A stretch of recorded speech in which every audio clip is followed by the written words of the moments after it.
শনিবার বারাসাতের প্যারীচরণ সরকার রাষ্ট্রীয় উচ্চ বিদ্যালয়ের মাঠে শুরু হলো জেলার 35তম গ্রন্থমেলা। আর এই মেলা চলবে 29শে ডিসেম্বর পর্যন্ত। বারাসাত পৌরসভার ব্যবস্থাপনা এবং জেলা জনশিক্ষা প্রসার এবং গ্রন্থাগার পরিষেবা বিভাগের উদ্যোগে এই মেলার আয়োজন করা হয়।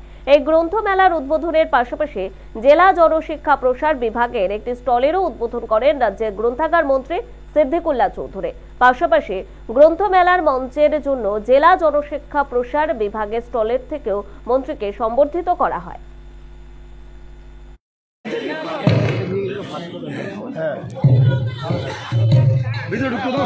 30 কোটি বাঙালি আমরা বসবাস করি।